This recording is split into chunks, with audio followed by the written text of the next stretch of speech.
الله الرحمن الرحيم سبحان الذي أسرى بعبده ليلا من المسجد الحرام إلى المسجد الأقصى الذي باركنا حوله لنريه من آياتنا إنه هو السميع البصير وآتينا موسى الكتاب وجعلناه هدى لبني إسرائيل ألا تتخذوا من دوني وكيلا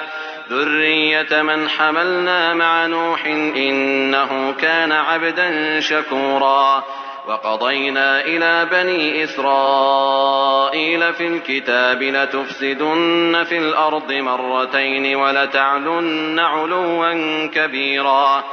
فإذا جاء وعد أولاهما بعثنا عليكم عبادا لنا أولي بأس شديد فجاسوا خلال الديار وكان وعدا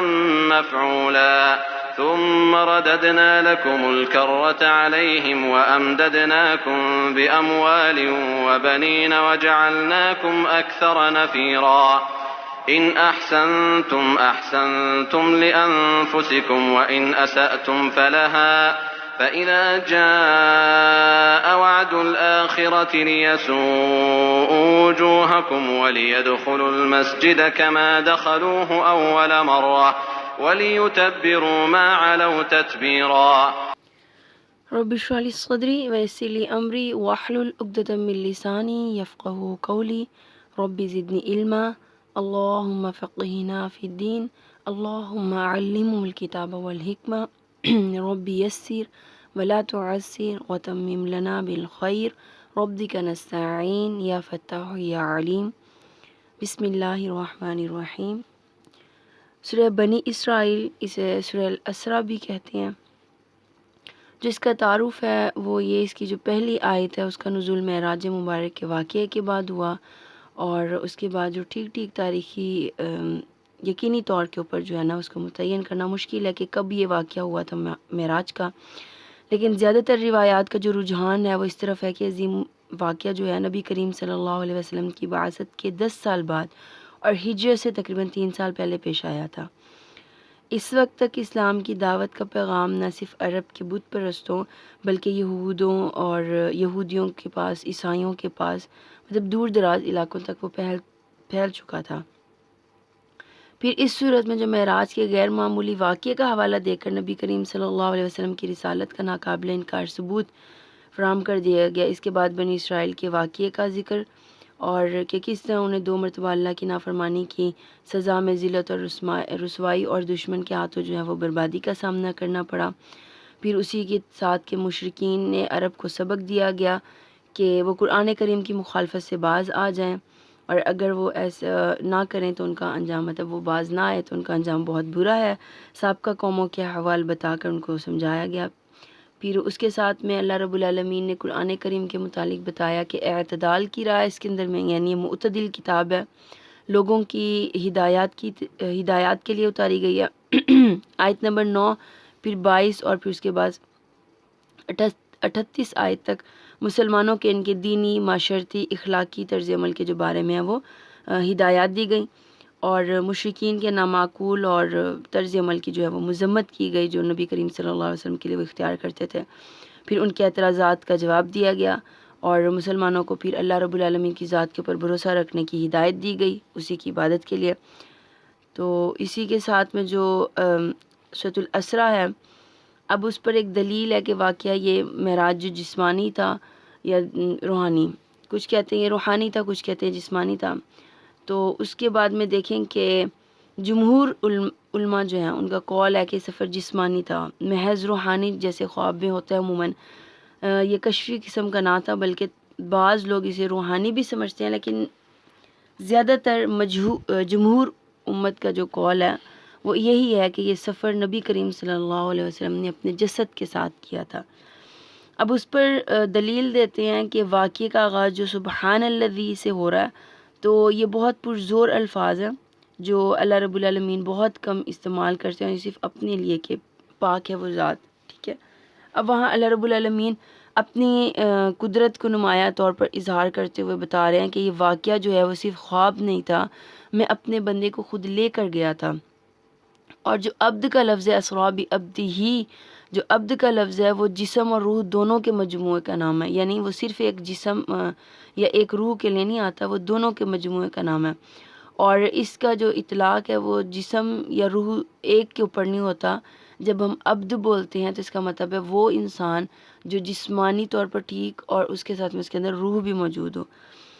پھر اللہ رب العالمین فرما رہے ہیں کہ وَإِن يَرَوْا آيَةً يُعْرِضُوا وَيَقُولُوا سِحْرٌ مُسْتَمِرٌ، اور یہ کافی جب کوئی نشانیاں معجزہ دیکھتے ہیں تو یہ کہہ دیتے ہیں کہ تو جادو ہے جو چلا آ رہا ہے۔ تو اس پر بھی انہوں نے جب کفار مکہ نے صبح سنا کہ نبی کریم صلی اللہ علیہ وسلم نے فرمایا کہ جی میں واقعہ معراج میرا ہوا اور میں اس کے بعد فلسطین بیت المقدس میں گیا اور میں نے وہاں پر امامت کروائی، تو وہ ہنسنے لگے، مذاق اڑانے لگے۔ جب عرب کے اندر یعنی عرب کی جگہ سے بیت المقدس جہاں پہ موجود ہے وہ اس وقت کے اندر 40 دنوں کا ایک سفر بنتا تھا۔ اب آنا اور جانا یعنی رات میں گئے بھی ہیں اور واپس بھی آئے ہیں تو وہ اس کو 80 دن لگنے تھے۔ تو ان کو یقین کرنا مشکل بھی لگا کہ یہ کیسے ہو سکتا ہے، جو 40 دن کا سفر، 80 دنوں کا جو سفر ہے وہ نبی کریم صلی اللہ علیہ وسلم فرما رہے ہیں کہ جی میں سیکنڈز میں کر کے آ گیا۔ تو انہوں نے کہا کہ تو ہے ہی دیوانہ، مجنون ہے۔ تو اب وہ جو لوگ سفر کر کے آ چکے تھے بیت المقدس سے تو انہوں نے سوال کرنا شروع کر دیے۔ تو آپ صلی اللہ علیہ وسلم حتیم کے اندر موجود تھے، تو اللہ رب العالمین نے وہ پردے تمام ہٹا دیے اور اس کے بعد نبی کریم صلی اللہ علیہ وسلم سے وہ جو سوال پوچھتے گئے پھر آپ نے بیت المقدس کے متعلق وہ تمام کے تمام جوابات دے دیے۔ اس کے باوجود بھی اہل مکہ جو ہے نا وہ منکر ہی رہے اور انہوں نے اس بات کا جو ہے وہ یقین نہیں کیا۔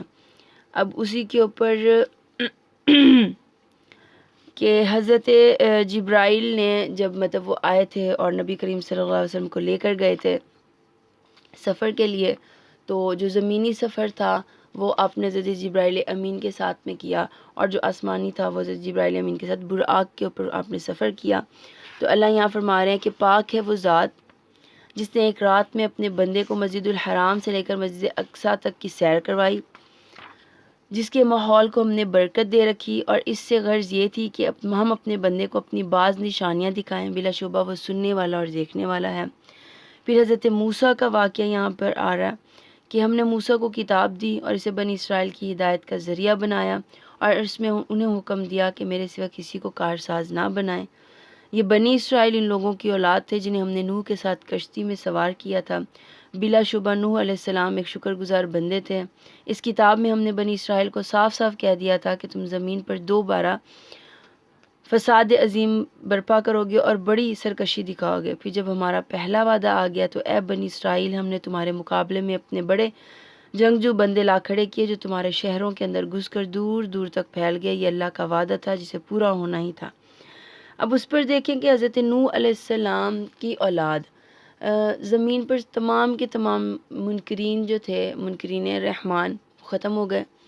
اس کے بعد کوئی بھی انسان ایسا نہیں بچا جو رب کو نہ مانتا ہو۔ کشتی کے اندر جو 80 لوگ سوار تھے وہ تمام کے تمام نبی اللہ رب العالمین کو واحد لا شریک مانتے تھے۔ اب اللہ نے فرمایا اس کے بعد وہ جو اکیلوں کو میں نے سفر کروایا، جودی پہاڑ پر کشتی کو ٹھہرایا، میں نے ان کو زمین میں مقام مرتبہ دیا، ان کی آنے والی اولادوں نے پھر سے وہی کام شروع کیا کہ میرے ساتھ شریک بنانے لگ گئے۔ یہاں اسی کی بات ہے۔ پھر اللہ رب العالمین نے فرمایا کہ ہم نے جو تمہیں مال اور اولادیں دی ہیں اور اس کی اکثریت کو جو ہم نے بنایا ہے کثیر تعداد میں نفری بنائی ہے، تو یہ اس لیے کہ ہم تمہیں بڑھا دیں، اور اگر تم نے بھلائی کی تو اپنے ہی لیے بھلائی کی، اور اگر برائی کی تو اس کا وبال بھی تمہارے ہی اوپر آئے گا۔ اور جب دوسرے وعدے کا وقت آ گیا کہ جابر فاتحین تمہارے حلیے بگاڑ دیں اور مسجد اقصیٰ میں ایسے ہی داخل ہو جیسے پہلی بار داخل ہوئے تھے، اور جہاں جہاں غلبہ پائیں اسے تہس تہس کر دیں، ہو سکتا ہے اب تمہارا پروردگار تم پر رحم فرما دے، لیکن اگر تم نے پھر سرکشی کی تو ہم بھی پھر سزا دیں گے، اور ایسے کافروں کے لیے ہم نے جہنم کو قید خانہ بنا رکھا ہے۔ اب اس پر دیکھیں یہود کی جو دوسری مرتبہ کی فتنہ انگیزیاں تھیں، اس میں پہلی قسم کی خرابیاں بنی اسرائیل اثر نو پھر پیدا ہوئے، پھر شرک، بے حیائی، بدکاری ان کے اندر میں عام ہو گئی، سلطنت پھر سے کئی ٹکڑوں میں بٹ گئی، اس کے علاوہ جو ہے ان کے بہت سارے علاقوں کے اوپر رومیوں کا قبضہ ہو گیا،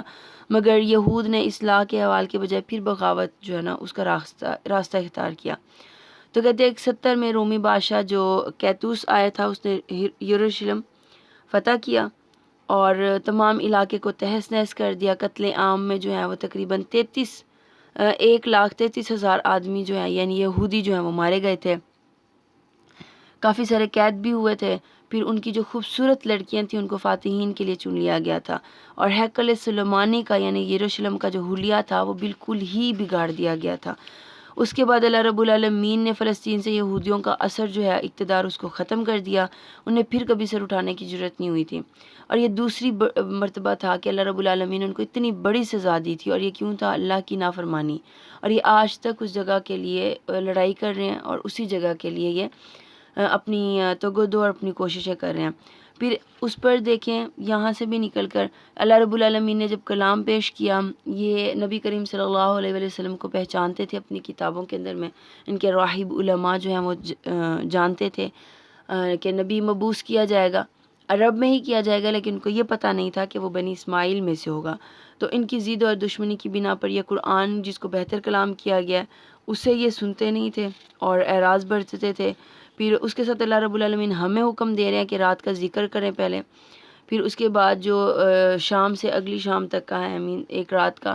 وہ کریں۔ یہ اللہ کی نشانیوں میں سے ہے کہ ہم نے رات کو تاریکی میں بنایا اور دن کو ہم نے روشن بنایا تاکہ تم اپنے رب کا فضل یعنی رزق تلاش کر سکو، اور ہم نے جو چاند کا گھٹنا اور بڑھانا یہ اس لیے ہے کہ ہم ماہ و سال کی گنتی معلوم کر سکیں، تم ماہ و سال کی گنتی معلوم کر سکو، اور ہم نے ہر چیز کو تفصیل سے بیان کر دیا۔ پھر اسی کے ساتھ اللہ رب العالمین فرماتے ہیں کہ انسان کا اعمال نامہ اس کے وجود کے اندر میں ہوتا ہے، یعنی وہ جو نیک اعمال کرے گا اسی کے ساتھ میں اسے نیکی ملے گی، اور وہ بد کرے گا تو اسے بد ملے گی۔ سزا سے پہلے اللہ رب العالمین تمام حجتیں پوری کرتے ہیں، یعنی اللہ رب العالمین آپ کے پاس میں کوئی نہ کوئی واعظ نصیحت لائیں گے، اور اس کے بعد اگر آپ نے نہیں سمجھا اور آپ اس کے اوپر عمل نہیں کر رہے تو اللہ رب العالمین آپ کو سزا دیں گے۔ پھر اللہ رب العالمین کہتے ہیں کہ اللہ کی نافرمانی میں سب سے پہلے خوشحال لوگ شامل ہوتے ہیں، تو ہم انہی خوشحال طبقوں کے ساتھ میں ان کم درجے کے لوگوں کو بھی عذاب میں شامل کر لیتے ہیں۔ پھر سب سے پہلے جو قوم نوح کے اوپر عذاب آیا کیونکہ انہوں نے جو ہے وہ سب سے پہلے شرک کیا تھا، تو سیدنا نوح جو ہیں وہ تو توحید پرستی کے اوپر تھے اور شرک سے بالکل ہی ناشنا تھے، بالکل پاک تھے، لیکن جب شرک کا آغاز ہوا تو ہوا ان میں کیسے کہ قوم نوح کے اندر میں پانچ بزرگ جو ہیں ان کی وفات ہو گئی، تو لوگوں نے ان کی یاد میں نا غمگین رہنا شروع کر دیا، غم منانا شروع کر دیا، تو کسی نے ان کی شکلیں بنا کر اور وہ اس طرح سے جو ہے نا وہ شرک ان کے اندر میں پھیلنا شروع ہو گیا۔ پھر اللہ رب العالمین کہتے ہیں کہ میں رزق دوں تو کوئی دوسرا رزق روک نہیں سکتا، اور اس کے بعد میں جو سیرت اور کردار کی فضیلت ہے، اصل فضیلت انسانوں کی وہی ہے۔ شرک جو ہے وہ شرک کی مذمت یعنی اللہ کو بالکل ناپسند ہے، اور اللہ رب العالمین فرماتے ہیں قیامت کے دن جو ہے مشرکین ان کی حسرت یہی ہوگی کہ کاش ہم شرک نہ کرتے۔ پھر اسلامی معاشرے کے لیے جو ہیں وہ بنیادی احکامات اور تورات کی تعلیم کا تھوڑا سا خلاصہ کہ اس کے اندر میں اللہ رب العالمین نے ان کی ریاست کی بنیادی طور پر جو اخلاقی، معاشرتی، معاشی اور قانونی اصول تھے ان کو وہ بتایا تورات کے اندر میں، لیکن انہوں نے ان تمام احکامات کو پس پش ڈال دیا اور اللہ کی نافرمانی کی۔ پھر توحید کا فیصلہ جو ہے اللہ رب العالمین کا اپنا تھا کہ میری ہی اکیلے مانی جائے، اور یہ فیصلہ اللہ رب العالمین نے جب آدم کو تخلیق کیا تھا تب تک کہ میں الہ ہوں۔ ہمیں سب سے زیادہ الہ ہونے کی دلیل قرآن کے اندر میں ملتی ہیں کہ اللہ نے اقوام کو ایسے بتایا۔ اس سے پہلے جب جنات کا بصیرہ تھا اس میں ہمیں کوئی اتنی مفصل تو نہیں ملتی احادیث، اس میں بھی اللہ رب العالمین یہی کہتے ہیں کہ میں نے ان کو خلیفہ بنایا تھا وہاں پر تاکہ وہ وہاں شرک اور ان چیزوں سے باز رہیں، فتنے فساد سے۔ لیکن یہاں قرآن جب ہمیں دیا گیا تو اللہ نے بار بار ایک ہی چیز کے اوپر فوکس کیا، اور وہ یہ کہ میں واحد الہ ہوں، میرے ساتھ کوئی شریک نہیں ہے۔ دنیا کے جتنے بھی مذاہب ہیں وہ ہمیشہ توحید پرستی کے اوپر قائم رہی ہیں، لیکن وہ اللہ رب العالمین کے ساتھ شریک بنا دیتے ہیں۔ تو اللہ نے کہا کہ میرے ساتھ کوئی شریک نہیں ہے، میں واحد ہوں، میں اکیلا ہوں۔ پھر والدین کے ساتھ حسن سلوک اور ان کی حقوق کی ادائیگی کا کہ جب ان میں سے کوئی بھی دونوں یا دونوں میں سے کوئی ایک بھی پہنچے بڑھاپے کی عمر میں تو آپ نے ان کے ساتھ احسن الکلام یعنی بہترین انداز میں گفتگو کرنی ہے، اپنے کندھوں کو ان کے لیے جھکائے رکھنا ہے، یعنی جب وہ بوڑھے ہو جائیں، کما بھی نہ سکتی ہوں اور ان کی اولادیں جوان ہو گئی ہوں تو وہ ہر لحاظ سے اپنے والدین کی کفالت بھی کریں اور ان کے ساتھ ان کا رویہ بھی جو ہے وہ بہترین رکھیں۔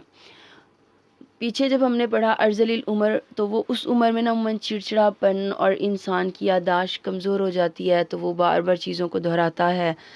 ریپیٹ کرتا ہے، ریپیٹیشن اس کے اندر میں آتی ہے۔ تو اللہ نے فرمایا کہ تحمل اور مزاجی کے ساتھ تم ان کے ساتھ معاملہ کرو، اور جب بھی ان سے کلام کرو اچھے طریقے سے، احسن طریقے سے کلام کرو، ان کے سامنے بلند آواز سے بات نہ کرو، اپنے کندھوں کو ان کے لیے جھکائے رکھو، اور جب بھی ان کے لیے دعا کرو تو کہو وَقُلْ رَبِّ ارْحَمْهُمَا كَمَا رَبَّيَانِي صَغِيرًا، کہ اے میرے رب ان دونوں یعنی میرے والدین کو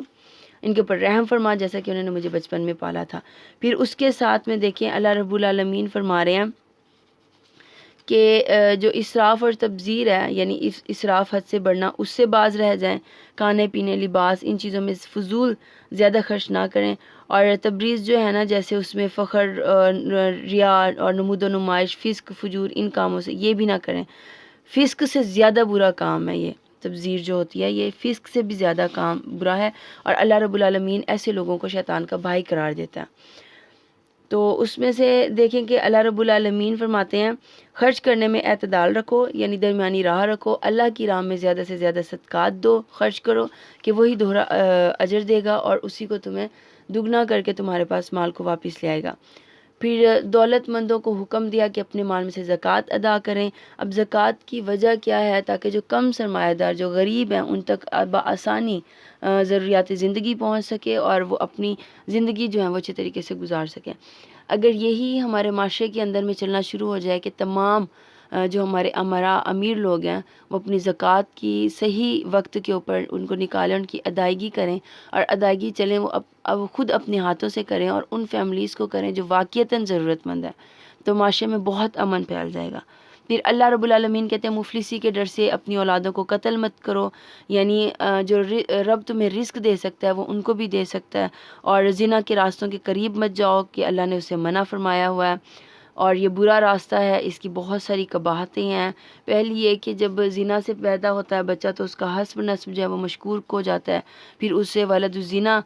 سمجھا جاتا ہے اور اس کے میراث کے اندر میں جھگڑے کیے جاتے ہیں۔ پھر ایسی عورت سے جو ہے وہ عموماً شادی بھی نہیں کی جاتی، اور جب ان کے بچے ہوتے ہیں تو ان کو بھی انہی چیزوں کے زد میں رکھا جاتا ہے، اور ان کے ساتھ میں بھی معاشرہ اسی طرح کا رویہ اختیار کرتا ہے، یعنی بدترین سلوک ان کے ساتھ کیا جاتا ہے۔ پھر قتل جو ہے وہ حق کے ساتھ میں جائز ہے، بغیر حق قتل جو ہے وہ منع کیا گیا ہے، یہ باقرہ میں مفصل پڑھ چکے ہیں۔ قصاص میں زیادتی یہ ہے کہ آپ نے فدیہ بھی لے لیا اور آپ نے قتل بھی کرا دیا۔ پھر اللہ رب العالمین فرما رہے ہیں جب بھی ماپ تول وَأَوْفُوا الْكَيْلَ إِذَا كِلْتُمْ وَزِنُوا بِالْقِسْطَاسِ الْمُسْتَقِيمِ ذَلِكَ خَيْرٌ وَأَحْسَنُ تَأْوِيلًا، یعنی جب بھی ماپ تول کرو تو اس کو پورا دو کیونکہ یہ بہتر انجام ہے، اس میں کمی بیشی نہ کرو، یعنی جتنا خود لینا پسند کرتے ہو دوسروں کو بھی اتنا ہی دو۔ پھر اللہ رب العالمین یہاں کہہ رہے ہیں کوئی بھی بات جو آپ لوگوں کو بتاتے ہیں تو اس کو تحقیق کر لیں، اور اس کے بعد اللہ نے فرمایا تم ایسی بات کے پیچھے نہ پڑو جس کا تمہیں علم نہیں ہے، اور اس بات کے متعلق کان، آنکھ اور دل ان سب سے جو ہے وہ سوال کیا جائے گا۔ زمین میں اکڑ کر مت چلو کیونکہ نہ تو تم زمین کو پھاڑ سکتے ہو اور نہ ہی پہاڑوں کی بلندی تک پہنچ سکتے ہو، یعنی تم ان دونوں کاموں کو تو کر نہیں سکتے، تو زمین میں اکڑ کے نہ چلو۔ اب اس پر نبی کریم صلی اللہ علیہ وسلم کی حدیث ہے کہ کسی شخص سے جھوٹا ہونے کے لیے اتنی ہی بات کافی ہے کہ جو کچھ سنے سے تحقیق کیے بغیر آگے بیان کر دے، یعنی اس کے جھوٹا ہونے کی اتنی ہی دلیل کافی ہے کہ وہ بغیر تحقیق کے بات کو آگے بڑھا دے۔ پھر اللہ رب العالمین زیادہ خداؤں کی دلیل میں کہہ رہے ہیں کہ اگر زیادہ خدا ہوتے ہیں تو پھر اس میں دیکھیں جو ساتوں آسمان اور زمین کا مالک ہے اس کے لیے تمام کی تمام تسبیحات کر رہی ہیں، پھر کوئی ایسی چیز نہیں ہے جو اس کی حمد نہ کرتی ہو، لیکن تم اس کی حمد یعنی جو چرند پرندے ہیں، درخت ہیں، ان کی حمد ہم سمجھ نہیں سکتے۔ اللہ رب العالمین بردبار اور معاف کرنے والا ہے۔ پھر اسی کے ساتھ اللہ نے فرمایا خداؤں کی دلیل کیا ہے کہ اگر بہت سے خدا ہوتے تو وہ لڑائی شروع کر دیتے۔ پھر کائنات کی ہر چیز جو ہے وہ اللہ رب العالمین کے سامنے جھکتی ہے، سجدہ کرتی ہے، اور پھر اس کے ساتھ میں اس کی تسبیح کرتی ہے۔ تو اللہ نے فرمایا کہ جو کافر لوگ ہیں اس قرآن کو غور سے سنیں۔ اس قرآن کو سننے کی وجہ کیا ہے کہ اللہ رب العالمین نے وہاں پر فرمایا جو بھی قرآن تمہارے سامنے پیش کیا جاتا ہے اس کو اچھے طریقے سے سمجھو اور اس کے اندر میں سمجھ کے عمل کرو. لیکن جو کافر تھے وہ اس کے برعکس چلتے تھے، وہ بیٹھتے تھے، سنتے تھے، لیکن اور وہ سنتے بھی بہت غور سے تھے، لیکن ان کا جو اصل ہوتا تھا وہ نکتہ چینی یا کوئی ایسے پوائنٹ کی تلاش میں کہ جو نبی کریم صلی اللہ علیہ وسلم یا صحابہ کرام رضی اللہ اجمعین کے خلاف ملے اور ہم ان کو ٹونٹ کریں یا ہم ان کے اوپر چڑھائیاں کریں. تو اللہ نے کہا ان چیزوں سے باز ہو کہ قرآن پاک کو سنا، اگر قرآن سننا ہے تو صحیح کلام یعنی اللہ کا کلام سمجھ کر سنو. پھر ان کفار مکہ کا ایک اور اعتراض کہ جی ہم مرنے کے بعد دوبارہ کیسے زندہ کیے جائیں گے. تو اللہ رب العالمین فرماتے ہیں جو رب تمہیں پہلی مرتبہ میں تخلیق کر کے کھڑا کر سکتا ہے وہ تمہیں دوسری مرتبہ میں کیوں نہیں کر سکتا. پھر اس کے ساتھ داعی الی الخیر کے کچھ کام بتائے گئے ہیں کہ جو دعوت دینے والا ہو، اللہ رب العالمین کی طرف بلانے والا ہو، تو وہ ہی آسن جو اچھے کلام ہے وہ انہی کے ساتھ میں بلائے، اور اس کو جو ہے وہ تیز غصے والا اور بد کلامی تلخی جو ہے اس کے اندر میں وہ موجود نہیں ہونی چاہیے. پھر اللہ رب العالمین نے فرمایا کہ میں کوئی بھی شخص جب قیامت کے دن میرے سامنے کھڑا کیا جائے گا تو کوئی شخص کسی دوسرے شخص کی ضمانت نہیں دے سکے گا جب تک کہ میرا اذن نہ ہو. اور دیکھیں کتنی بڑی بات کہ اللہ رب العالمین نے فرمایا دنیا میں ہم ایک دوسرے کی ضمانتیں دے بھی دیتے ہیں، گواہیاں بھی لے لیتے ہیں، لیکن اللہ رب العالمین نے فرمایا آخرت کے دن جب میرے سامنے تم کھڑے کیے جاؤ گے تو میرے سامنے تم کسی کی سفارش نہیں کر سکتے جب تک کہ میرا حکم نہ ہو. پھر اللہ بادشاہت کی بات لے رہے ہیں، بادشاہت میں بالخصوص حضرت داؤد علیہ السلام کی کہ ہم نے ان کو نبی بھی بنایا اور ہم نے ان کو جو ہے وہ بادشاہت بھی دی، مرتبہ بھی دیا، مقام بھی دیا. اب حضرت داؤد علیہ السلام کو اللہ نے یہاں پر کیوں نبی تو وہ تھے، پھر اللہ نے کیوں بتایا کہ میں نے نبی بھی بنایا، پھر میں نے اس کو بادشاہ بھی بنایا. اس کی وجہ یہ کہ سیدنا داؤد علیہ السلام کا جو ذکر کرنے کی وجوہات ہیں نا ان میں کہ داؤد علیہ السلام اپنے بھائیوں میں سب سے چھوٹے تھے اور ان کا جو قد ہے وہ بھی تھوڑا سا پست تھا، کم تھا، اور جو بھائی ہیں ان کے وہ ان کو حقیر سمجھا کرتے تھے، معاشرے میں ان کی کوئی اتنی عزت نہیں تھی، اور وہ بکریاں چرایا کرتے تھے تو لوگ زیادہ ان کے اندر میں کوئی ایسے قیمتی جواہر نہیں تھے کہ لوگ ان کی عزت کرتے. لیکن اللہ رب العالمین کا فضل کہ اللہ نے حضرت داؤد کے اندر کی وہ جو قیمتی جواہر تھے ان کو چنا، اور اس کے ساتھ اللہ نے نہ صرف ان کو نبی مخصوص کیا بلکہ نبی بنانے کے ساتھ ان کو کتاب بھی دی، بادشاہت بھی عطا کی. اور یہ دیکھیں یہ صرف عطائے ربی ہوتی ہیں، بادشاہت ہو گئی، علم ہو گیا، مال و اسباب ہو گیا، یہ تمام کی تمام اولادیں ہوں گئی اللہ رب العالمین کی عطا ہیں، یہ عطائے ربی ہوتے ہیں، اس میں انسانوں کا کمال نہیں ہوتا. پھر اللہ رب العالمین نے اعمال کو وسیلہ بنا کر دعا مانگنے کی بات کر رہے ہیں، تو اس پہ حضرت عبداللہ بن عمر کی ایک حدیث ہے جس کا مختصر میں بتا دوں کہ تم سے پہلے لوگ جو ہیں وہ وسیلہ بنایا کرتے تھے. تو اس میں انہوں نے بتایا کہ 3 اشخاص کہیں جا رہے تھے تو وہ ایک غار میں پھنس گئے، تو انہوں نے پتھر اس کے آگے آ گیا تو انہوں نے اپنے اپنے اعمال کا وسیلہ دیا اور وہ آہستہ آہستہ پتھر سرکتا گیا اور اس کے بعد پتھر ہٹ گیا تو وہ باہر نکل آئے. یعنی اپنی دعاؤں میں اپنے نیک اعمال کا یا کسی ایسے ہستی کا جو اللہ کے مقربین میں سے ہوں تو ان کا وسیلہ بنا سکتے ہیں. پھر اس کے ساتھ اللہ نے فرمایا کہ قیامت سے پہلے سب بستیوں کی تباہی میں نے تمام کو تباہ کر دیا. اس کی وجہ کیا تھی کہ وہ میرے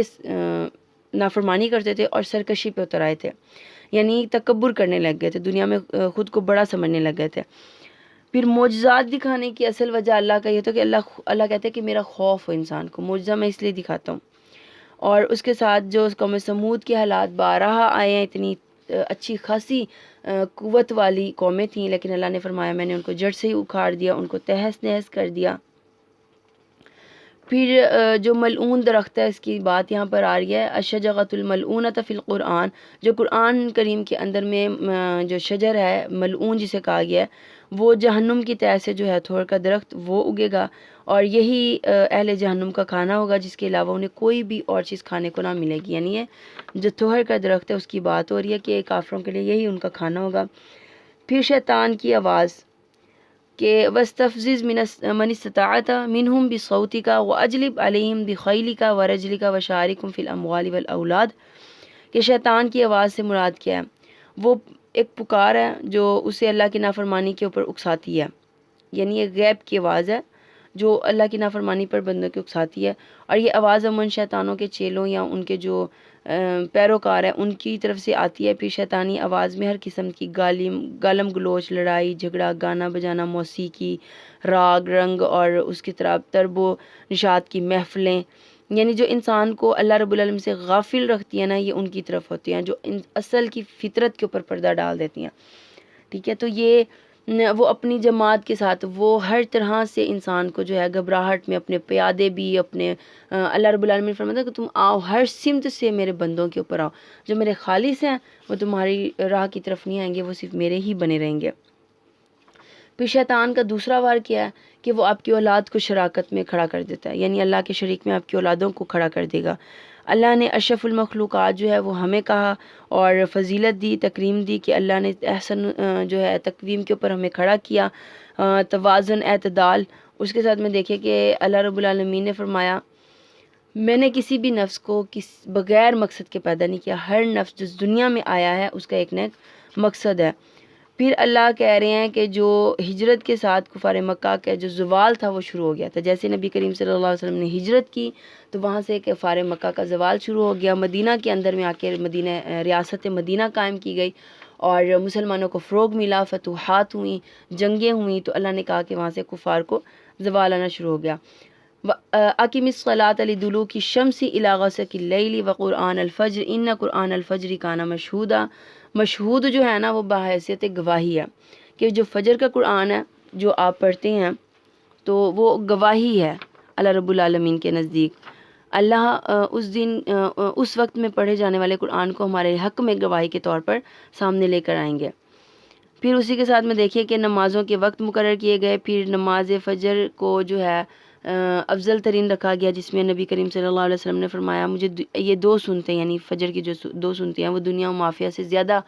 محبوب ہیں، افضل ہیں، تو ان کو ترک نہیں کرنا چاہیے جتنی بھی ہیں۔ پھر اسی کے ساتھ نبی کریم صلی اللہ علیہ وسلم کے اوپر تہجد فرض تھی، لیکن امت کے لیے تخفیف کر دی گئی، تو ہم نے تہجد فرضیت کے لیول پر تو نہیں پڑھتے لیکن ہمیں پڑھنی ضرور چاہیے کیونکہ یہ سنت ہے، سنت نبوی بھی ہے، اور اس کے ساتھ میں اللہ رب العالمین کو تہجد میں کھڑے ہو کر سجدہ اور قیام جو ہے قیام اللیل جس کو ہم کہتے ہیں وہ بے حد پسند ہے۔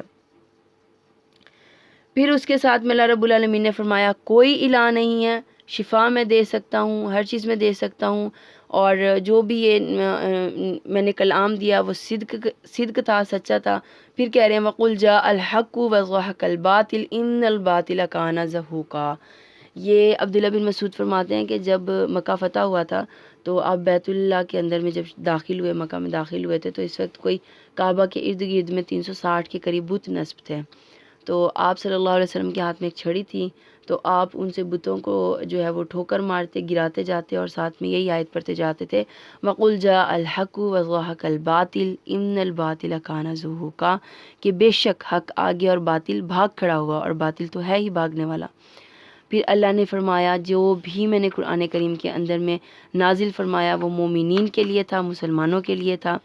پھر اس کے ساتھ میں روح کا آیا کہ روح کیا ہے، یہ اللہ کے حکم سے داخل ہوتی ہے انسانی جسم کے اندر میں، اور اللہ رب العالمین فرماتے ہیں کہ جب میں کسی کے ساتھ بھلائی کا مطلب کرتا ہوں تو اسے دنیا میں واپس پلٹانا ہوتا ہے تو اس کی روح کو واپس بھیج دیتا ہوں، اور جب میں اسے اپنے پاس ٹھہرانا چاہتا ہوں تو میں اس کو واپس نہیں بھیجتا، یعنی اس کی وفات پھر ہو جاتی ہے۔ پھر دیکھیں رسول کفار کا ایک ہی ہوتا تھا کہ رسول ہیں اور وہ بشر ہیں، تو اللہ نے فرمایا تم سے پہلے بھی تو بہت سے رسول بھیجے تھے اور وہ تھے بھی سارے کے سارے بشر، اور جو رسول ہوتا ہے وہ صرف بنتے ہی مرد ہیں، عورتوں میں سے کوئی رسول نہیں بنے، نبی نہیں بنے۔ تو اللہ نے فرمایا کہ یہ اس چیز کی جو مطلب پچھلی تاریخوں کی اقوام کی تاریخ پڑھ لیں تو ان کے اندر میں بھی تو انہی کے اندر سے کھڑے کیے تھے نبی۔ حضرت موسیٰ کی قوم میں سے حضرت موسیٰ اور حضرت ہارون کو کھڑا کر دیا۔ حضرت زکریا نے جب محراب مریم کے اندر میں کھڑے ہو کے دعا کی تھی صرف اس لیے کہ میرے پیچھے کوئی جانشین ہونا چاہیے جو میری قوم کی رہنمائی کرے، تو اللہ نے فرمایا یہ تو میرا ایک طریقہ ہے، یہ میری سنت ہے کہ میں انہی قوموں کے درمیان میں ان کا نبی جو ہے وہ کھڑا کرتا ہوں۔ پھر اللہ نے فرمایا کہ قرآن کی تلاوت جہر میں کرو یا سر میں کرو، اللہ اس کو جانتا ہے، ٹھیک ہے، ہر چیز کو اللہ رب العالمین جانتے، بس اس کی حمد کرنی چاہیے، اس کی تسبیح کرنی چاہیے، اس کے ساتھ کسی کو شریک نہیں بنانا چاہیے، اور تمام کی تمام بھلائیاں اللہ رب العالمین ہی کی طرف منسوب کر دینی چاہیے کہ اللہ رب العالمین سے بڑھ کے ہمارے لیے نہ تو کوئی خیر خواہ ہے اور نہ ہی کوئی ہو سکتا ہے۔ بسم الله الرحمن الرحيم الحمد لله الذي أنزل على عبده الكتاب ولم يجعل له عوجا قيما لينذر بأسا شديدا من لدنه ويبشر المؤمنين الذين يعملون الصالحات أن لهم أجرا حسنا ماكثين فيه أبدا وينذر الذين قالوا اتخذ الله ولدا ما لهم به من علم ولا لآبائهم كبرت كلمة تخرج من أفواههم إن يقولون إلا كذبا فلعلك باخع نفسك على آثارهم إن لم يؤمنوا بهذا الحديث أسفا إنا جعلنا ما على الأرض زينة لها لنبلوهم أيهم أحسن عملا وإنا لجاعلون ما عليها صعيدا جرزا أم حسبت أن أصحاب الكهف والرقيم كانوا من آياتنا عجبا إذ أوى الفتية إلى الكهف فقالوا ربنا آتنا من لدنك رحمة وهيئ لنا من أمرنا رشدا بسم اللہ الرحمن الرحیم۔ سورۃ الکہف، اس کا جو نزول ہے اس میں جریر طبری نے حضرت عبداللہ بن مسعود سے اس سورت کے شان نزول پہ جو نقل کیا ہے وہ یہ کہ مکہ مکرمہ کے کچھ سرداروں کے جو 2 آدمی تھے وہ مدینہ کے یہود علماء کے پاس آئے اور یہ معلوم کرنے کے لیے کہ تورات اور انجیل کے علماء جو ہیں وہ نبی کریم صلی اللہ علیہ وسلم کے متعلق کیا کہتے ہیں۔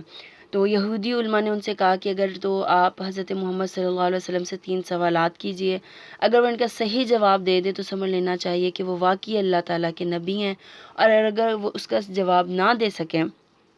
تو اس کا مطلب یہ ہوگا کہ ان کی نبوت کا جو دعویٰ ہے وہ صحیح نہیں ہے، وہ جھوٹا ہے۔ تو ان میں سے جو پہلا سوال تھا یہ نوجوانوں کا تھا، یعنی اصحاب کہف کے متعلق جو اپنے شہر سے نکل کر کسی غار میں چھپ گئے تھے۔ پھر اس کے ساتھ میں دوسرے شخص کا حال جس نے مشرق سے مغرب تک پوری دنیا کا سفر کیا، یعنی حضرت ذوالقرنین کا۔ جو تیسرے ان سے پوچھا وہ روح کا تھا، جو ہم نے بنی اسرائیل سورہ اسراء میں پڑھا تھا کہ روح کے متعلق۔ تو انہوں نے 3 سوال، اب کچھ رائے جو ہیں اس کے متعلق کہتے ہیں کہ جو تینوں سوال ہیں وہ سورۃ الکہف کے ہی تھے، یعنی انہوں نے کہا تھا کہ ہمیں اصحاب حضرت خضر اور حضرت موسیٰ کا واقعہ بتائیں۔ تو دونوں آراء ہیں، لیکن جو زیادہ رائے ہے وہ روح کے متعلق۔ تیسرا سوال روح کے متعلق انہوں نے کیا تھا کہ روح کیا ہے۔ تو اس کے بعد میں اللہ رب العالمین نے جو ایک نبی کو بھی مبلغ تھے ان کو بھی بتانا مقصود تھا کہ آپ نے بھی میرے حکم کے بغیر کچھ نہیں کرنا۔ تو جب یہ آئے تھے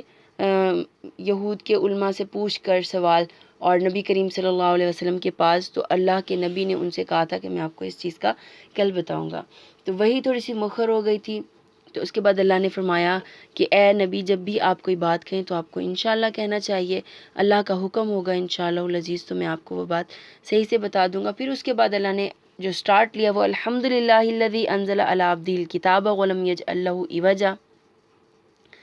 سب سے پہلا جو سٹارٹ ہے وہ اللہ رب العالمین نے اپنے نبی ہی کے متعلق کیا کہ سب تعریفیں اس اللہ کے لیے ہیں جس نے اپنے بندے یعنی محمد مصطفیٰ صلی اللہ علیہ وآلہ وسلم کے اوپر یہ کتاب یعنی قرآن نازل کیا، اور اس میں کوئی کجی یا ٹیڑھ پر نہیں رکھا۔ یہ سیدھا راستہ بتانے والی ہے اور لوگوں کی ہدایت کے لیے ہے، اللہ کے سخت عذاب سے ڈرانے والی اور ایمانداروں کو ان کے نیک اعمال کی بشارتیں دینے والی ہے۔ اب سورۃ الکہف کے متعلق جو حضرت ان کی فضیلت کے متعلق حضرت برا بن عازب کہتے ہیں کہ ایک شخص رات کو گھر میں یہ سورت پڑھ رہا تھا تو اس کا گھوڑا بھی وہیں بندھا ہوا تھا۔ گھوڑا بدکنے لگا، اس نے جو سر اوپر اٹھا کر دیکھا آسمان کی طرف تو ایک نور دکھائی دیا جو بادل کی طرح سایہ کیا ہوا تھا۔ تو صبح اس نے یہ واقعہ نبی کریم صلی اللہ علیہ وسلم سے ذکر کیا تو آپ نے فرمایا یہ ایک سکینہ یعنی نور تھا، اطمینان تھا جو اس کے پڑھنے سے نازل ہوئی تھی، یعنی سورۃ الکہف کے پڑھنے سے وہ جو سکینت نازل ہوئی تھی یہ وہ تھی۔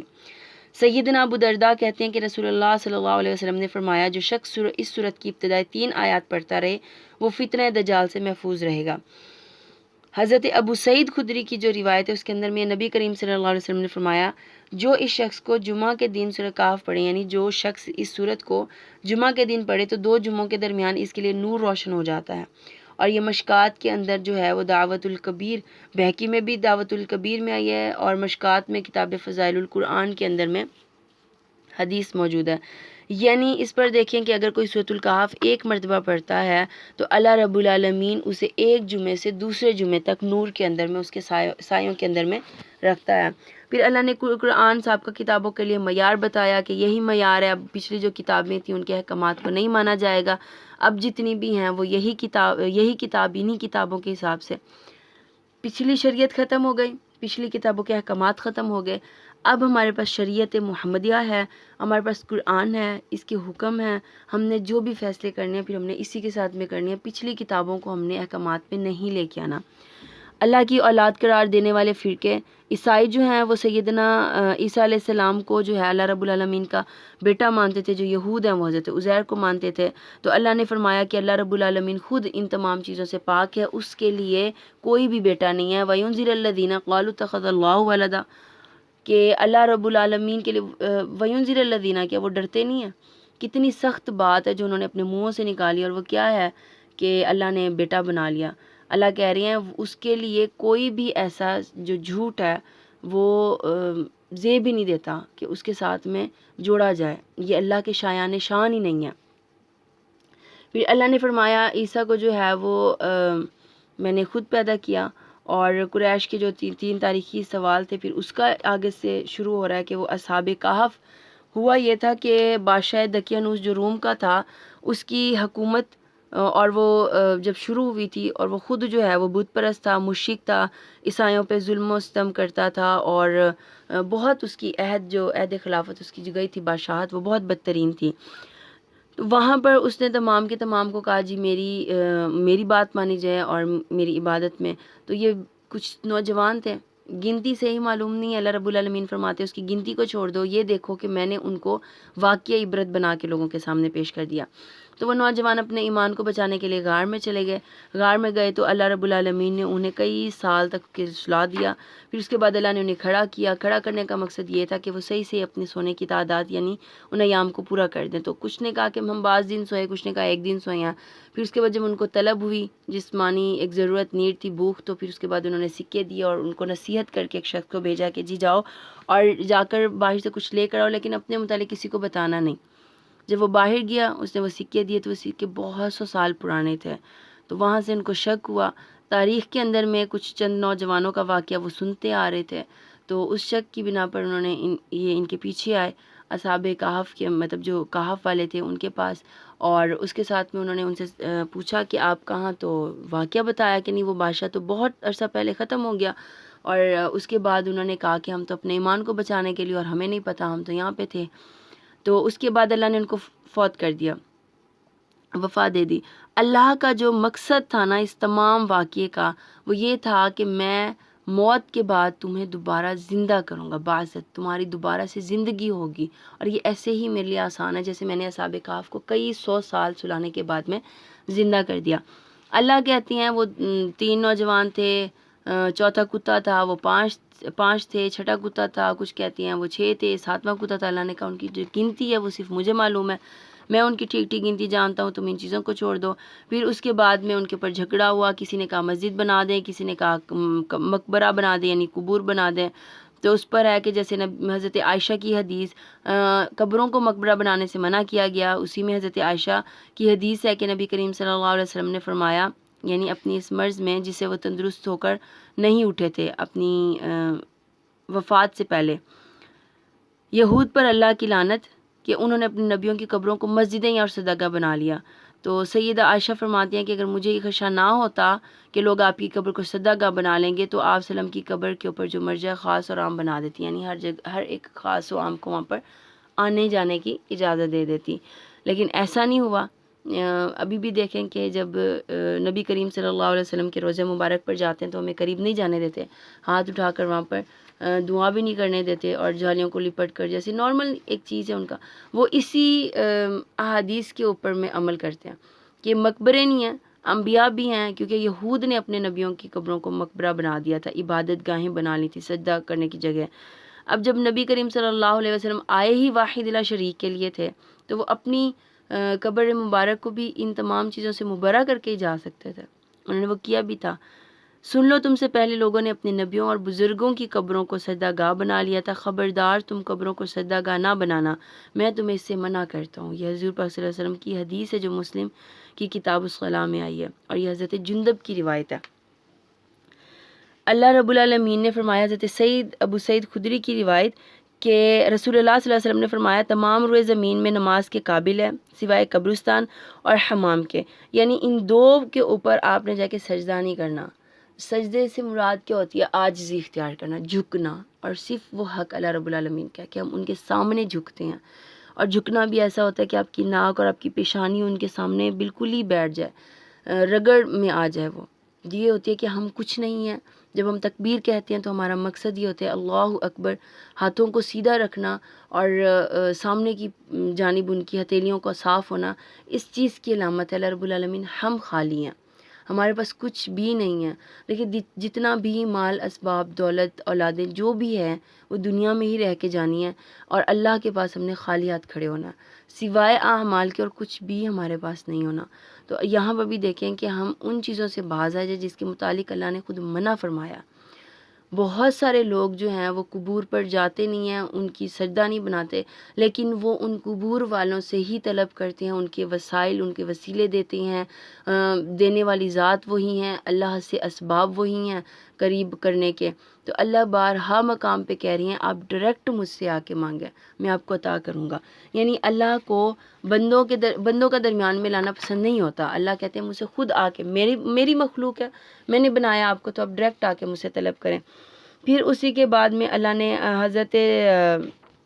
خضر اور حضرت موسیٰ کا واقعہ بتایا کہ خضر علیہ السلام میرے بندے تھے اور علم میں بہت زیادہ آگے تھے، تو موسیٰ علیہ السلام کو میں نے کہا کہ ان سے جا کے علم سیکھے، تو موسیٰ علیہ السلام نے ان کے ساتھ میں علم سیکھا۔ 3 ان کے سوالات تھے، 3 ان کے سفر تھے۔ جو پہلا سفر تھا وہ کشتی پر تھا، اور جو دوسرا سفر تھا وہ ایک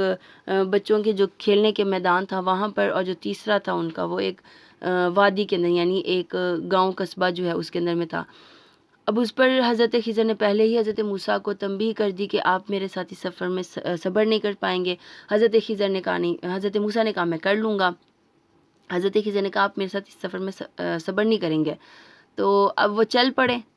خیر جب حضرت موسیٰ نے بار بار نہیں میں آپ کے ساتھ صبر کر لوں گا، حضرت خضر نے ان سے کہا چلیں ٹھیک ہے۔ سب سے پہلا سفر کشتی پہ شروع ہوا، حضرت خضر نے کشتی میں سوراخ کر دیا، فوراً حضرت موسیٰ بول پڑے۔ اچھا، حضرت موسیٰ کی جو شخصیت ہے نا وہ تھوڑے جوشیلے تھے، اور وہ جوش بہت زیادہ، ان کو غصہ بہت زیادہ آتا تھا، اور تھوڑے وہ طاقت کے حساب سے بھی بہت زیادہ تھے، تو اپنے سامنے وہ ایسا کوئی کام کرتے دیکھ نہیں سکتے تھے، فوراً بول پڑتے تھے۔ تو وہ واقعہ جس میں وہ مدین میں جا کے آباد ہوئے تھے حضرت شعیب علیہ السلام کے ساتھ میں، یہی تھا کہ ان سے ایک جو ہے انجانے میں جو ہے قتل ہو گیا تھا۔ دوست کا ساتھ دیتے ہوئے ایک تھپڑ لگا اور وہ شخص مارا گیا، تو اس کی سزا کے لیے کہ مجھے سزا نہ ملے وہ مدین کی طرف چلے گئے تھے، سفر کیا تھا 10 سال، پھر حضرت شعیب کے ساتھ رہے تھے، مطلب کہ وہ جوشیلے تھے، فوراً بول پڑتے تھے۔ اب جب سوراخ ہوتے دیکھا تو فوراً سے حضرت خضر کو کہا کہ آپ نے یہ کیا کر دیا، سوراخ کر دیا، ایک صحیح سالم کشتی کو آپ نے جو ہے وہ عیب دار بنا دیا۔ حضرت خضر نے فوراً سے اپنا جملہ دہرایا کہ میں نے تم سے کہا تھا تم میرے ساتھ اس سفر میں صبر نہیں کر پاؤ گے۔ انہوں نے کہا نہیں، اگر دوبارہ میں نے پوچھا تو میں دوبارہ نہیں پوچھوں گا، تو اگر میں نے دوبارہ پوچھا، تیسری جگہ پہ انہوں نے کہا اگر میں دوبارہ پوچھا تو آپ مجھے الگ کر دیجیے گا۔ وعدہ کیا دوسری مرتبہ میں نہیں ایسا کوئی سوال کروں گا۔ پھر اس کے بعد وہ کشتی سے نیچے اترے، ایک میدان آیا جہاں پہ بچے کھیل رہے تھے، حضرت خضر نے ایک بچہ پکڑا اور اس کی گردن مروڑ دی، فوراً سے بول پڑے آپ نے ناحق کسی کو قتل کیوں کر دیا، کچھ بھی نہیں کہہ رہے تھے۔ حضرت خضر نے پھر سے کہا میں نے آپ سے کہا تھا نا کہ آپ اس سفر میں میرے ساتھ صبر نہیں کر پائیں گے۔ پھر تیسری مرتبہ میں حضرت موسیٰ نے کہا جی اب اگر میں نے آپ سے کوئی سوال کیا تو میرے اور آپ کے راستے الگ الگ ہیں، جس پر نبی کریم صلی اللہ علیہ وسلم کی حدیث بھی تھی کہ اگر میرا بھائی موسیٰ صبر کر لیتا تو ہمیں خضر سے اور بھی بہت ساری چیزیں سیکھنے کو مل سکتی تھی۔ اس کے بعد میں جب تیسرا گیا، ایک بستی آئی، بستی والوں کے پاس جا کے انہوں نے ضیافت طلب کی مہمان نوازی کے لیے کہ ہمیں مہمان بنا لیا جائے، کھانا طلب کیا، بستی والوں نے انکار کر دیا۔ وہیں ایک گھر دیکھا جس کی دیوار بالکل ہی گرنے والی تھی، حضرت خضر نے اپنے ہاتھ سے اس دیوار کو درست کر دیا، حضرت موسیٰ پھر بول پڑے آپ اس دیوار کو جو درست آپ نے کیا اس پر ہم اجرت بھی طلب کر سکتے تھے، جس پر حضرت خضر نے کہا اب میرے اور تمہارے راستے جدا ہیں، اب میں تمہیں ان کی تعویل بتاتا ہوں۔ پھر انہوں نے بتایا کہ وہ کشتی جو ہے وہ مساکین کی تھی، جس جانب وہ سفر کر رہے تھے وہاں کا بادشاہ جابر تھا، وہ ہر ایک کی کشتی کو جو ہے صحیح سالم کشتی کو جبرن لے لیتا تھا، تو میں نے عیب دار کر دیا تاکہ ان کی کشتی بچ سکے۔ بچے کو قتل کیا کہ وہ بڑا ہو کے نافرمان بنتا، تو اللہ اس کے بدل میں ان کو بہت بہترین نعمت یعنی اولاد کی نعمت سے نواز دے گا، بہت اچھا ان کو مطیع اور فرمانبردار اولاد دے دے گا۔ جو تیسرا تھا، اس دیوار کے نیچے 2 یتیموں کا خزانہ مدفن تھا، اگر دیوار گر جاتی خزانہ ظاہر ہو جاتا اور بچے بہت چھوٹے تھے، تو میں نے اس لیے دیوار درست کر دی کہ وہ خزانہ چھپا رہے، اور جب وہ بچے بڑے ہو جائیں گے تو اس کے بعد وہ اس کو خود ہی نکال لیں گے۔ پھر اس تمام کے بعد اللہ درمیان میں تھوڑا سا ابلیس کا لے کے آتے ہیں۔ پھر اللہ نے فرمایا کہ میں نے تمام فرشتوں سے کہا کہ سجدہ کرو، تو سب نے سجدہ کیا لیکن سوائے ابلیس کے۔ ابلیس نے انکار کیا اور سرتابی کی اللہ کے حکم سے۔ تو اس کے بعد اللہ رب العالمین کا دیکھیں کیسے چیلنج، دیکھیں میں آپ کے بندوں کو آپ کے خلاف کر دوں گا، ٹھیک ہے۔ تو اللہ نے فرمایا ٹھیک ہے میرے بندوں کو میرے خلاف کر دیں، لیکن جو میرے حقیقتاً خالص بندے ہیں وہ کبھی بھی آپ کی بات نہیں مانیں گے، یعنی تمہاری بات نہیں مانیں گے، تمہارے پاس تمہاری سائٹ پر نہیں آئیں گے۔ اب کرتا وہ کیا ہے کہ وہ اولادوں کو شریک بنا دیتا ہے، اور اولاد واحد ایسی چیز ہے جس کے اوپر جا کے انسان اپنی نفس کو بھی بلا دیتا ہے، اپنے نفس کو بھی، اور وہ نافرمانی بھی کرنا شروع کر دیتا ہے۔ تو اللہ رب العالمین نے فرمایا اولادوں کے لیے کہ میں نے اولاد فتنہ بنائی ہے، آزمائش بنائی ہے، اور اللہ ہمیں آزماتا ہی اپنی اولادوں سے ہے۔ اس لیے اللہ نے یہاں پہ کہا نا کہ اس نے اور اس کی اولادوں نے جو ہے وہ ان کو اپنا دوست بنا لیا اور اللہ کو وہ بھول گئے۔ پھر اللہ رب العالمین کہتے ہیں کہ جو اصل میں انسان ہے اس کو میں نے بنایا ہی نہ شکرا ہے، جھگڑالو ہے۔ اکثر انسان جو ہے وہ جھگڑالو ہیں، اور اس کے ساتھ میں ہی کہ مشیت الہی کو جو ہے وہ بہانہ نہیں بناؤ، یعنی اپنے جھگڑوں کے اندر میں یہ نہیں حکم دو کہ یہ اللہ کا تھا، اور اگر اللہ نہ چاہتا تو ہم جھگڑے نہ کرتے، یہ ہوتا۔ تو اللہ نے فرمایا کہ میرا درمیان میں کوئی قصور نہیں، آپ ہیں ہی جھگڑالو۔ پھر حضرت موسیٰ کے ان قصے کے بعد حضرت خضر کا قصہ ہے کہ حضرت خضر نے جو ہے اس کو سفر کیا تھا، اور ان کی جو پہلی مہم تھی وہ مغرب کی جانب تھی، اور اپنی سلطنت کی مغربی آخری حد یعنی ایشیائے کوچک کی آخری حد تک جو ہے انہوں نے سفر کیا تھا، اور چھوٹی چھوٹی خلیجوں کی شکلوں میں نا وہاں پہ ٹکڑیاں تھیں، اور جہاں پہنچ کر حضرت ذوالقرنین کو معلوم ہوا کہ جو یہ سورج ہے وہ سیاہی مائل گدلے پانی میں ڈوب رہا ہے، تو جس قوم سے ذوالقرنین کا سابقہ پڑا وہ جاہل اور کافر قسم کے لوگ تھے، تو اللہ نے ذوالقرنین کو یہ اختیار دیا کہ چاہیں تو انہیں قتل کر دیں اور چاہیں تو کوئی سخت رویہ اختیار کریں، یا اللہ کے فرمانبردار بن جانے کی دعوت دیں اور ان سے نرم برتاؤ کریں۔ پھر دوسرا جو تھا مغربی قوم سے سلوک، تو ان کے ساتھ میں دیکھیں کہ متکبر سختی برتی گئی، ان کو سزائیں بھی دی گئیں، اور حضرت خضر نے اکیلے ان سے جنگ بھی کی، وہ بات نہیں مانے اور اللہ کے ساتھ میں جو ہے وہ شریکی بنایا۔ پھر اس کے بعد میں جو ان کا مشرق کو سفر تھا اس کی طرف واقعہ ہے۔ اب جو تیسری اور آخری مہم تھی وہ شمال کی جانب پر تھی۔ شمال میں تھے کون؟ شمال میں یاجوج ماجوج۔ ذوالقرنین کے تیسرے سفر کی جو سمت قرآن میں ذکر مطلب ایسے نہیں ہوتی، لیکن قیاس کے اندر کہ یہ شمالی جانب تھا، اور پہاڑوں کا سلسلہ کیونکہ اس سائڈ پر زیادہ ہے، تو یاجوج ماجوج اور وہ قوم جس نے حضرت ذوالقرنین سے مدد طلب کی تھی وہ پہاڑوں کے درمیان میں بستی تھی، تو انہوں نے کہا کہ ہم ان قوموں سے یعنی یاجوج ماجوج سے بہت نالاں ہیں، یہ ہمیں تنگ کرتے ہیں، ہمارا جو فصلیں ہیں ہماری کھڑی فصلوں کو کھا جاتے ہیں، تباہ برباد کر دیتے ہیں، تو کوئی نہ کوئی ہمارا جو ہے اسباب کیجیے۔ تو حضرت ذوالقرنین نے کہا کہ جی مجھے زمینی مالی اسباب تو نہیں چاہیے، میرے لیے اللہ رب العالمین کے اسباب بھی بہت ہیں، ہاں جسمانی طور پر مجھے تمہاری مدد چاہیے۔ تو انہوں نے ان کے درمیان میں سد قائم کر دی اور اس کے اوپر پگھلا ہوا سیسا ڈال دیا، اور اس وقت سے جو سد ذوالقرنین ہے اس وقت سے یاجوج ماجوج جو ہیں وہ ان پہاڑوں کی اوٹ کی دوسری جانب ہے، اور جو قوم اور ہم ہیں وہ اس سائڈ پر ہیں۔ اب وہ کون سے پہاڑ تھے، کہاں پر تھے، ایک تھوڑی سی قیاس، کیونکہ اللہ نے تیسرے سفر کا کوئی بھی مقرر حصہ نہیں بتایا کہ انہوں نے کس جانب پر سفر کیا تھا۔ اب وہاں پر جو سورج کے ڈوبنے کی ہے وہ تو پتہ چل گیا کہ مغربی کنارہ سورج ڈوب رہا تھا، تو جہاں سے ابھر رہا تھا وہ بھی پتہ چل گیا مشکل، یہ شمال میں قیاس ہے کہ یہ شمال کا علاقہ تھا، کنفرم نہیں ہے۔ تو اسی میں حدیث تھی کہ نبی کریم صلی اللہ علیہ وسلم نے فرمایا جب قرب قیامت ہوگی تو یاجوج ماجوج اپنے بلوں سے نکل پڑیں گے. ان کے نکلنے کی مقدار یہ ہوگی کہ جیسے ٹڈیاں اپنے بلوں کے اندر میں سے نکلتی ہیں، وہ دنیا کے اندر موجود تمام پانی کو ختم کر دیں گے، یعنی پی جائیں گے. وہ ہر کھڑی ہوئی چیزوں کو تباہ کر دیں گے. وہ ہر ایک جگہ کو روندتے ہوئے نکلیں گے، یعنی ان کو روند روند کر وہاں سے نکلیں گے، اور سارا جو اناج وغیرہ وہ ختم کر دیں گے. پھر حضرت عیسیٰ علیہ السلام ان سے لڑائی کریں گے، اور مطلب ہوائی ایک وبا پھیلائیں گے، تو وہ ان کے بعد میں سارے کے سارے مر جائیں گے. اور ان کی جو مرنے کی مقدار بتائی گئی ہے، کہتے ہیں کہ جب وہ مرے ہوئے پڑے ہوئے ہوں گے، ان کی حالت یہ ہوگی کہ جیسے پہاڑ بنے ہوئے ہیں، یعنی ان کی لاشوں کے پہاڑ ایسے بنے ہوئے ہوں گے. تو اسی کے ساتھ الحمدللہ ہمارا پارہ کمپلیٹ. وآخر دعوانا ان الحمدللہ رب العالمین. سبحانک اللہم و بحمدک اشہد لا الہ الا انت نستغفرک ونتوب الیک. السلام علیکم ورحمۃ اللہ وبرکاتہ. ربنا تقبل منا انک انت السمیع العلیم وتب علینا انک انت التواب الرحیم.